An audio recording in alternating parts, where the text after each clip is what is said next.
할렐루야! 우리 주 예수와 이름으로 여러분 한 분 한 분을 축복합니다. 우리 예수와의 교회를 통해 영광 받으실 하나님을 찬양합니다. 기도하겠습니다. 하나님 아버지 감사합니다. 오늘 이사야서 2장의 말씀을 우리가 잘 배우는 시간이 되게 하시고 이 말씀을 하나님 앞에 우리가 살아드리도록 도와주시옵소서. 성령께서 제가 말씀을 선포하고 증거하는 시간에 우리 사랑하는 성도들 한 분 한 분을 만져주시고 또 붙들어 주시고 새롭게 하여 주옵소서. 주님만 찬양합니다. 주님만 경배합니다. 우리 주 예수와 이름으로 기도합니다. 아멘. 할렐루야. 오늘 이사야서 2장의 말씀인데요. 1절에 이렇게 시작하고 있습니다. 이것은 아모스의 아들 이사야가 유다와 예루살렘을 두고 계시로 받은 말씀이다. 유다, 예루살렘, 같은 말이죠. 예루살렘에 대해서 하나님께서 계시해 주셨어요. 2절에 이렇게 말씀하는데 마지막 때, 이 마지막 때는 역사의 끝을 말하는 거예요. 하나님의 어떤 계획이 있는데 하나님의 계획이 완성되는 그 끝, 하나님께서 정하신 때를 말하는 거죠. 그 마지막 때. 이 마지막이 언제일까요? 예수님의 재림의 때를 말하는 거예요. 예수님께서 다시 오시는 때. 이사야 선지자가 즉 그 마지막 때를 보고 있는 겁니다. 2장 안에는 역사의 그 마지막에 일어날 일들에 대해서 말씀을 해주고 있어요. 그런데 2절부터 나오는 이 말씀은 2절부터 4절까지는 너무나 큰 소망에 대해서 말씀해 주고 계세요. 이게 왜 소망이냐면 역사의 마지막에 주님이 다시 오셔서 통치하시는 이야기를 하고 있기 때문에 주님이 다스리시면, 주님이 통치하시면 이런 일이 일어난다는 거죠. 우리나라도 지금 투표가 지금 맞춰지고 여러분도 동참하셨을 텐데 앞으로 잘 될까요? 또 그 다음 정부는 또 잘 될까요? 그 다음 정부는 또 더 잘할까요? 아마 여러분들이 살아온 그 연수만큼 많은 실망을 했을 거예요. 주님이 다시 오셔야 합니다. 주님이 다시 오셔야 지금 2장에서 말씀하고 있는 이런 세상이 열립니다. 그 전까지는 안 돼요. 그 전까지는. 그래서 2장 마지막에 이렇게 말씀하죠. 너희는 사람을 의지하지 말아라. 그의 숨이 코에 달려 있으니 수의 샘할 가치가 어디 있느냐. 2장의 결론인데 사람을 의지하지 말랍니다. 하나님께서 말씀하신 거예요. 그 숨이 코에 있다. 여러분, 숨이 끊어지면 그 사람은 아무것도 할 수가 없어요. 그 사람이 이 세상의 왕이었든 장군이었든 무엇이었든 예수님께서 이 땅에 다시 오셔야만 이런 세상이 열리고 이런 세상을 너희가 꿈꾸면서 살아가라. 너희가 살아가야 할 삶은 바로 이런 세상이다. 그래서 5절에 이렇게 말씀하세요. 오너라 야곱 족속아 주님의 빛 가운데서 걸어가자. 하나님의 초청입니다. 이 세상은 그렇지 않아요. 지금 유다가 처한 상황은 그런 상황이 아닙니다. 정말 빛 가운데 걸어갈 만한 그런 상황이 아니에요. 좋은 환경, 좋은 상황이 아닙니다. 이제 하나님께서 심판하실 수밖에 없는 그런 상황으로 지금 살아가고 있어요. 실제로. 결국 심판을 받죠. 그런데 하나님께서 초청하시는 거예요. 이사야 선지자를 통해서 초청하는 겁니다. 우리에게 초청하는 겁니다. 빛 가운데 걸어가죠. 앞으로 이런 세상이 올 거야. 앞으로 이런 세상이 올 거니까 지금 여기에서 너희가 그 빛 가운데 걸어가야 돼. 현재를 그렇게 살아야 해. 강력하게 지금 이사야서 2장, 이사야서의 첫머리에서 이 초청을 하고 있는 겁니다. 이 초대를 하고 있는 거예요. 마지막 때에 이런 일이 있을 것이다. 주님의 성전이 서 있는 산이 모든 산 가운데서 으뜸가는 산이 될 것이다. 지금 예루살렘을 두고 이 계시를 말씀하고 있잖아요. 여러분, 우리는 이 산이 어떤 산인지 분명히 쉬운 산일 거고 예루살렘이에요. 지형으로 봤을 때 훨씬 높은 산이 있습니다. 헐몬성 같은 산이 있습니다. 그 높낮음을 말씀하고 있는 것이 아니에요. 여러분, 지난주에 우리가 변화산에 대한 내용을 하나님 말씀을 들었습니다. 마태복음, 마가복음에는 높은 산으로 올라가셨다고 말씀하고 있어요. 누가복음에는 산으로 기도하셨다라고만 말씀하고 있지만 마태, 마가에는 높은 산으로 가셨다고 말씀합니다. 베드로, 야고보, 요한이 그 산에 같이 예수님과 함께 같이 갔기 때문에 그 산이 어떤 산인지 다 알고 있었을 거예요. 그래서 성경에 기록된 산 이름은 기록이 없고 그냥 높은 산이라고만 되어 있습니다. 그곳에서 어떤 일이 벌어졌습니까? 천년왕국을 보여주셨잖아요. 지금 여기 2장에, 이사야서 2장에 주님의 성전이 있는 산이 모든 산 가운데서 으뜸가는 산이 될 것이다 라고 말씀합니다. 모든 언덕보다 높이 솟을 것이라고 말씀합니다. 예수님께서 제자들과 함께, 새 제자들과 함께 갔던 산, 높은 산이라고 말씀하고 있지만 지금 같은 맥락이죠. 왜 높은 산이라고 말씀합니까? 여기 지금 모든 산보다 높은 산이 될 것이고 그리로 모든 민족이 물밀듯 그리로 모여들 것이라고 말씀합니다. 그 산이 예수께서, 여호와께서 보좌에 앉아서 통치하시고 다스리시는 산이기 때문에 높은 산이라고 말씀하고 있고 그리로 사람들이, 민족들이, 이스라엘뿐만 아니에요. 모든 민족이 그 산으로 몰려올 것에 대해서 말씀하고 있는 거예요. 이 2장의 내용이 미가서 4장 1, 2, 3절에 똑같이 나타나 있습니다. 같은 시대 선지자예요. 하나님으로부터 이 계시를 함께 받았습니다. 동일한 계시를 받은 거예요. 거의 히브리어 단어도 거의 비슷합니다. 이 내용이 그대로 담겨 있어요. 이렇게 성경에 2번 이상 기록됐다는 얘기는 무슨 얘기냐면 반드시 이 일이 이루어지는 거예요. 여러분, 이사야 선지자가 이 말씀을 받고 계시로 받고 예수님의 재림의 그때를 보고 있는 겁니다. 그리고 초대를 해요. 초청을 해요. 오너라, 야곱의 족속아, 주님의 빛 가운데 걸어가자.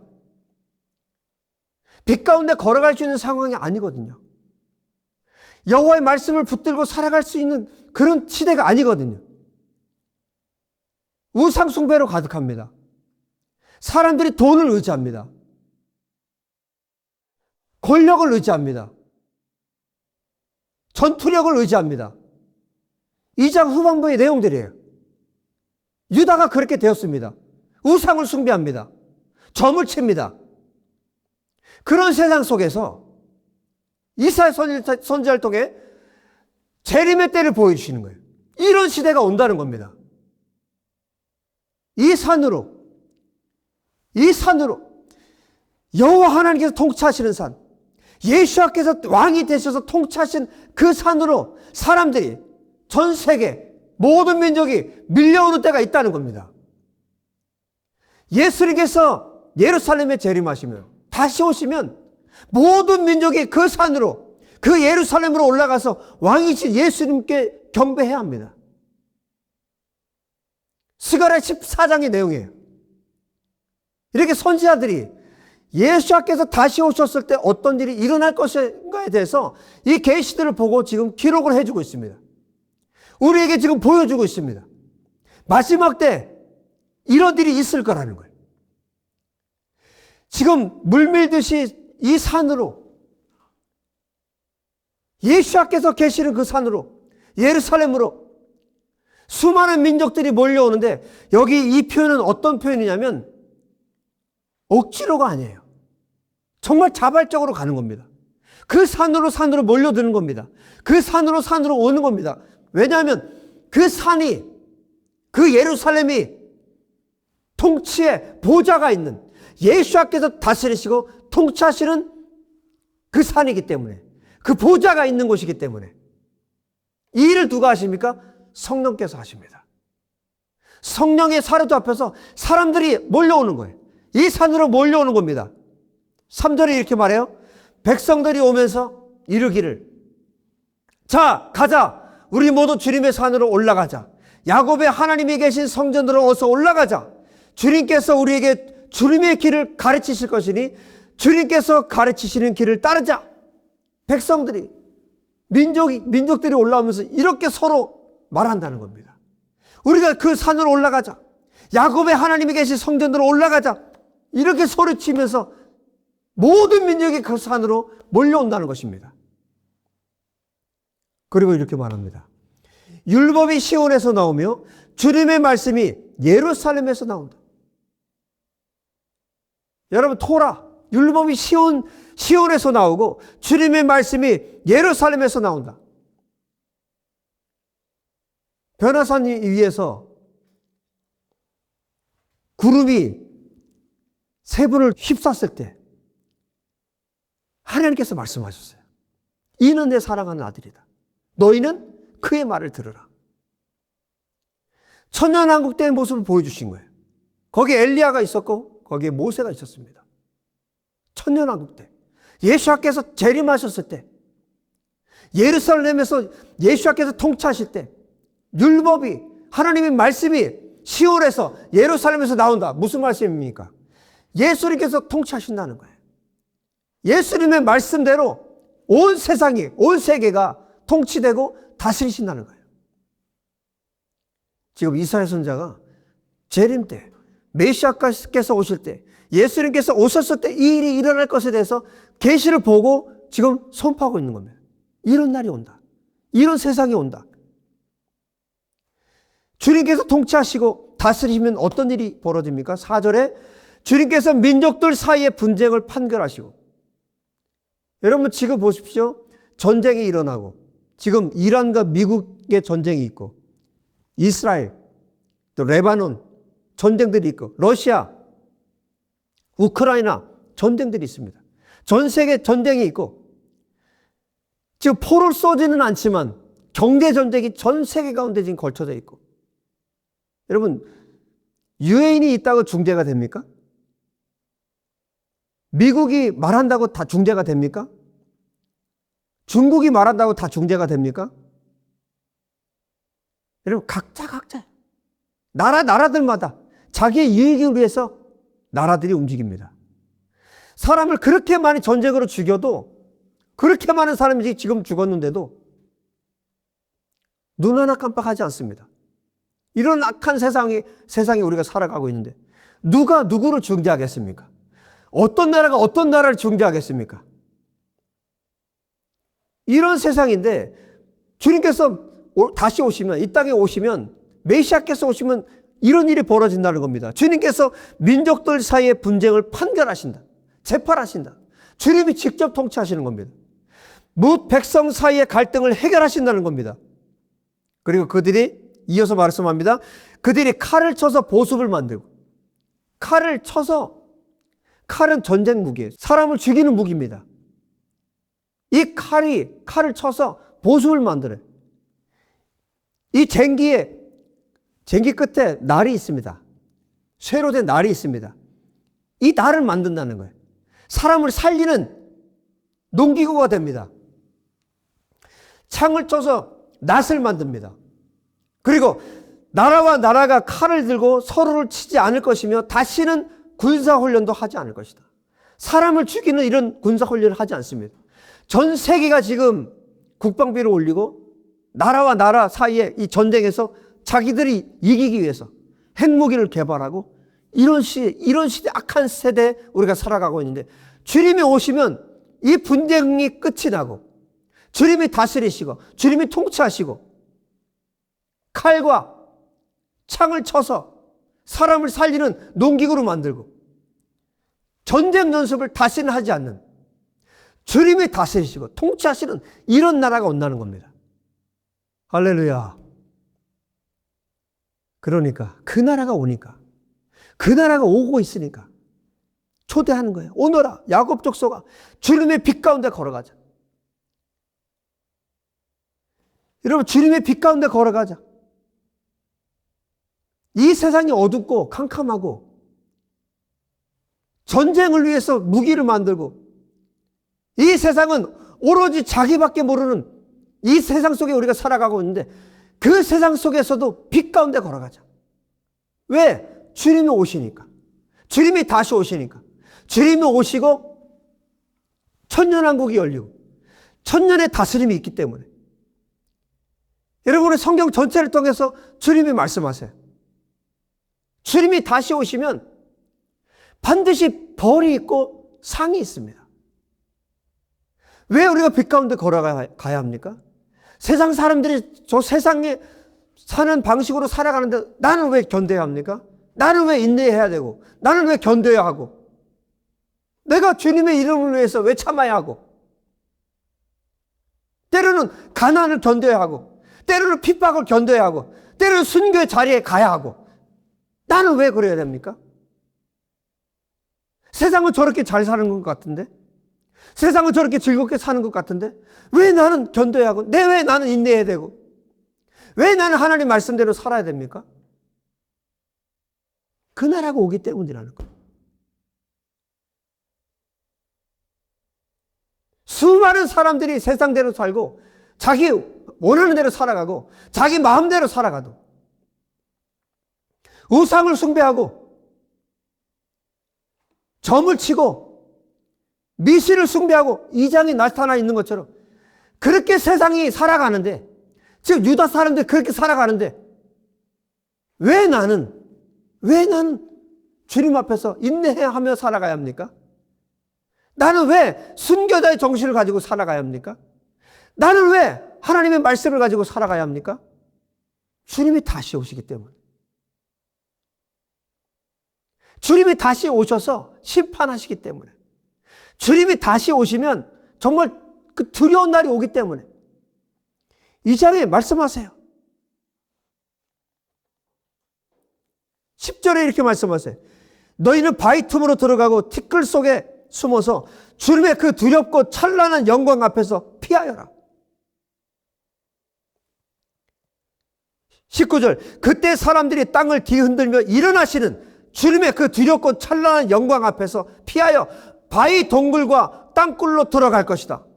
그날이 오면 사람들은 자기들이 경배하려고 만든 은우상과 금우상을 두더지와 박쥐에게 던져버릴 것이다. 땅을 뒤흔들며 일어나시는 주님의 그 두렵고 찬란한 영광 앞에서 피하여 바위 구멍과 바위 틈으로 들어갈 것이다. 왜 그렇습니까? 두렵기 때문에. 하나님이 이 세상을 뒤흔드는 그 영광 앞에 두렵기 때문에. 요한계시록 19장이 말씀합니다. 예수께서 이 땅에 다시 오실 때 예수님을, 하나님을 대적한 자들에 대해서 하나님께서 어떻게 심판하실까? 예수님의 입에서 나오는 칼날로 죽입니다. 공중의 새들이 그 왕과 장군들의 살을 뜯어먹습니다. 그 두려운 날이 옵니다. 그 두려운 날이 와요.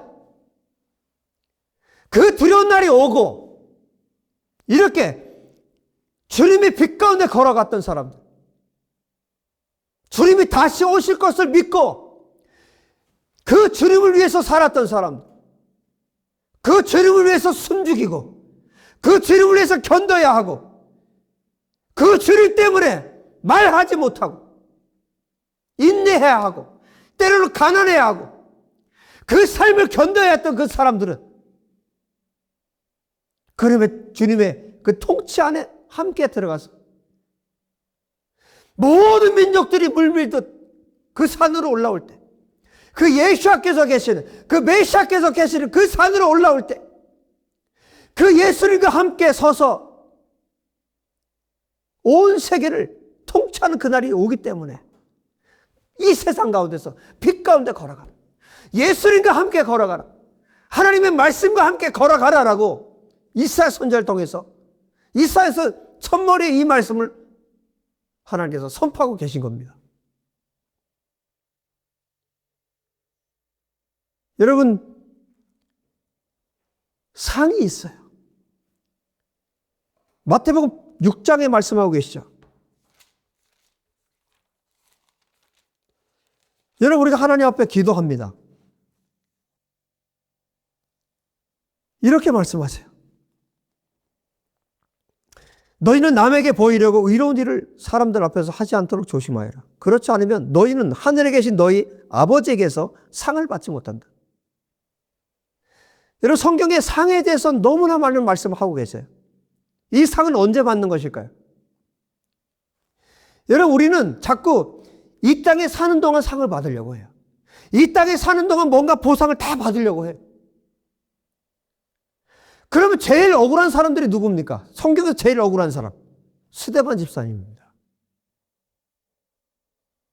그 젊은 나이에 순교했어요. 세상에서 가장 억울한 사람들이 이 순교한 분들입니다. 이 세상에서 보상을 따진다면. 왜 우리가 빛 가운데 걸어가야 하느냐? 왜 말씀 가운데 걸어가야 하느냐? 왜 우리가 예수님과 함께 걸어가야 하느냐? 주님이 다시 오실 때 상이 있기 때문이에요. 보상이 주어집니다. 상이 없다면, 보상이 없다면, 단순히 이 세상, 우리가 살아가는 100년도 안 되는 이 짧은 세상 속에서 우리가 모든 것을 말한다면, 여러분, 예수님 믿는 사람처럼 억울한 사람이 어디 있어요? 정말 예수님을 믿는 사람들을 말하는 겁니다. 정말 예수님을 위해서 살아가는 사람들. 모든 것을 견뎌야 되는 사람들.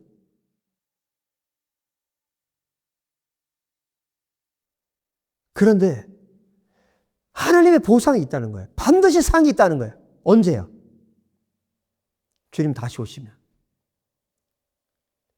100년의 시간을 통해서 우리는 그 천년왕국에 들어가는 사람들은 천년의 보상을 받는 겁니다. 할렐루야. 천년의 통치의 보상을 받는 겁니다. 주님이 준비하신 멸류관을 쓰고 주님과 함께 이 세상을 통치하고 다스리는 겁니다.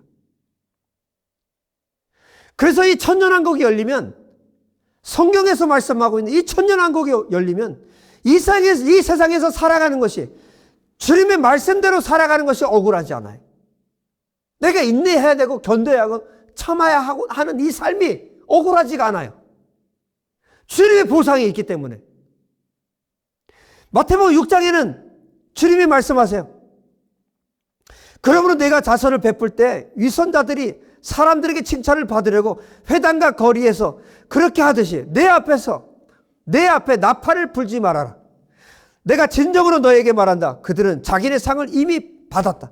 너는 자선을 베풀 때는 오른손이 하는 일을 왼손이 모르게 하여 내 자선 행위를 숨겨두어라. 그리하면 남모르게 숨어서 보시는 내 아버지께서 너에게 갚아주실 것이다. 갚아주신다. 보상해 주신다는 거예요. 너희는 기도할 때 위선자들처럼 하지 말아라. 그들은 사람들에게 보이려고 회당과 큰 길 모퉁이에 서서 기도하기를 좋아한다. 내가 진정으로 너에게 말한다. 그들은 자기네 상을 이미 다 받았다. 너는 기도할 때 골방에 들어가 문을 닫고서 숨어서 계시는 내 아버지께 기도하여라. 그리하면 숨어서 보시는 너희 아버지께서 너희에게 갚아주실 것이다. 갚아주신다. 상을 주신다. 기도하는데도 상을 주신다. 보상을 주신다. 여러분, 주님께서 산상수를 말씀하실 때 5장에 온유한 땅을 주신다고 하셨어요.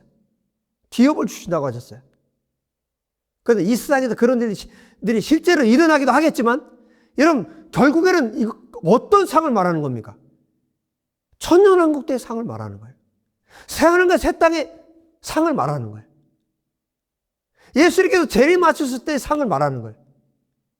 그 땅에 실제로 천년 동안의 통치가 이루어집니다.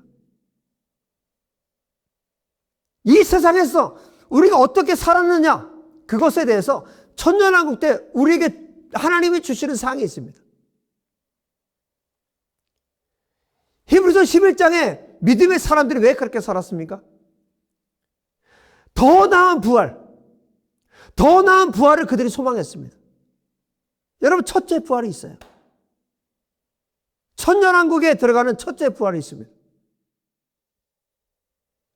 왜 빛 가운데 우리가 살아가야 합니까?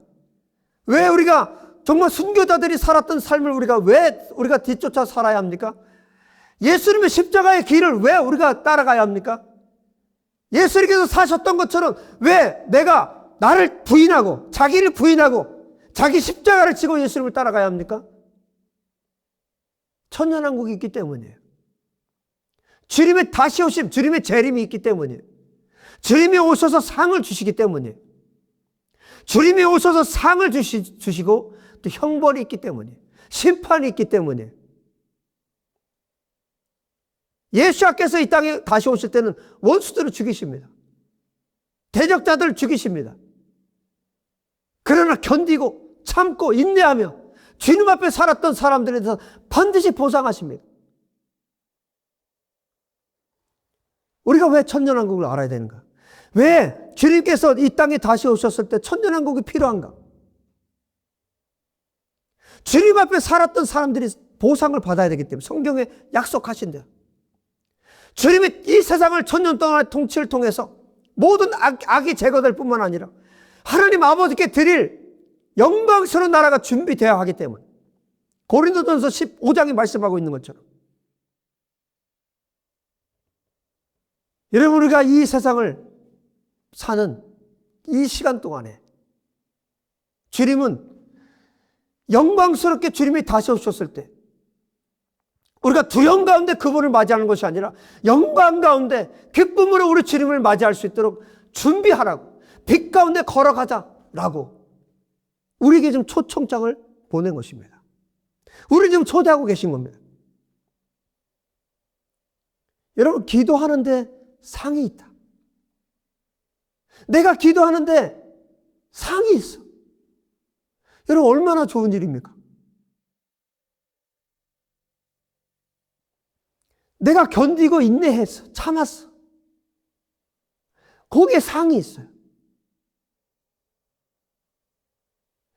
여러분, 심지어 여러분들이 밥을 짓고 가족들을 위해서 정말 기쁨으로 기도함으로 가족을 위해서 밥을 준비하는데 상이 있어요.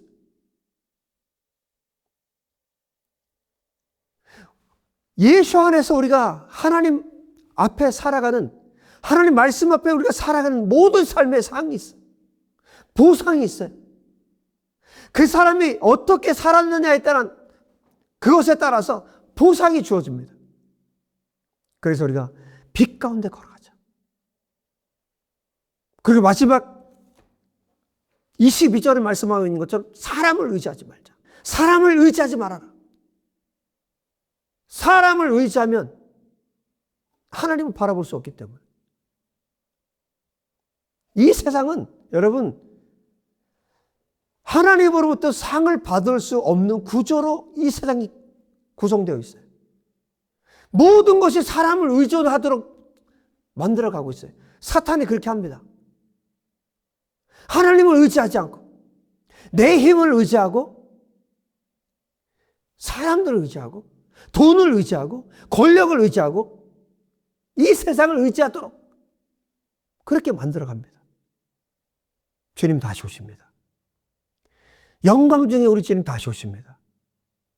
그리고 예루살렘이 산 중에 가장 높은 산이 돼서 주님의 보좌가 그 산 위에 올려져서 그 보좌에서 예수님께서 친히 온 세계를 통치하십니다. 그 예수께서 통치하시는 그날이 옵니다. 그날이 오기 때문에 빛 가운데를 걸어가자라고 주님이 우리에게 초청장을 보내신 것입니다. 여러분, 견딥시다. 그리고 인내합시다. 그리고 우리에게 주어진 이 삶이 주님이 다시 오셨을 때 전부 다 보상받게 되기를 우리 주 예수와 이름으로 축복합니다. 할렐루야. 기도하겠습니다. 하나님, 이 말씀을 묵상하는 동안에, 그리고 이때뿐만 아니라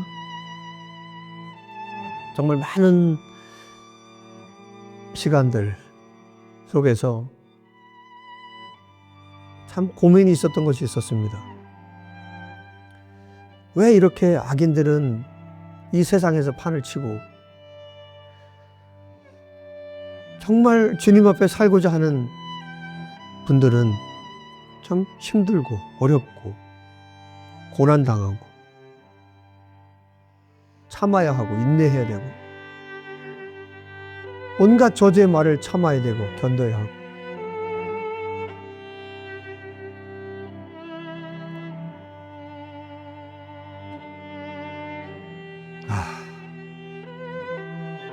왜 이렇게 세상이 불공정하고 주님 앞에 살고자 하는 사람들은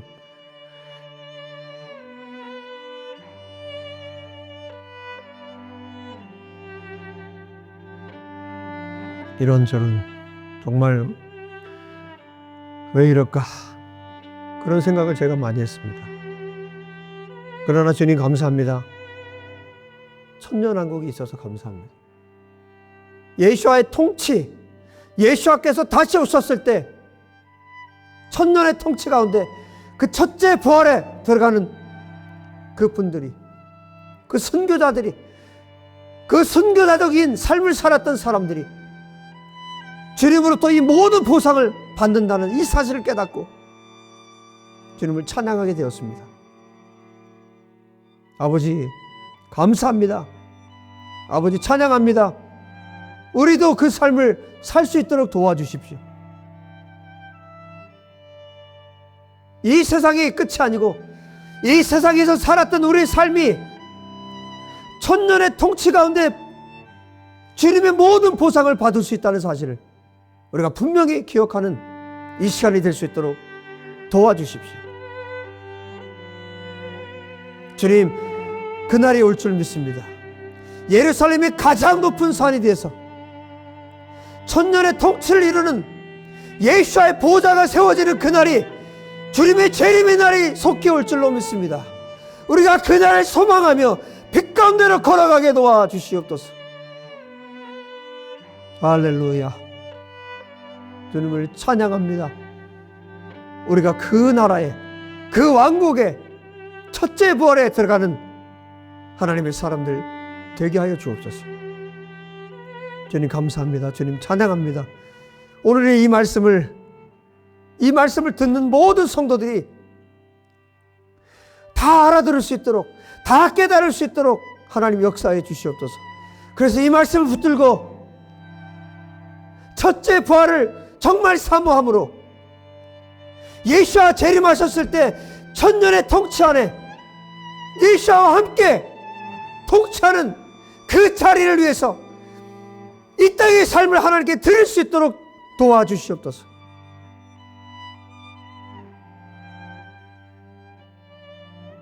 할렐루야. 주님 감사합니다.